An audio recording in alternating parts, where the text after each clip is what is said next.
what I also want to do is not only show you this 1968 G690 from Fujica, but I also want to compare it to the awesome 1978 Fujica GW690. Now, why did Fuji want to, 10 years later, right?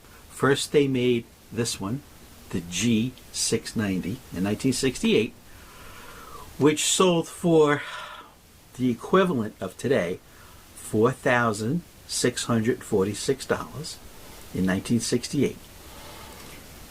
Why did they want to go from this 6x9 camera with this indication here, BLP, Breech Lock Professional?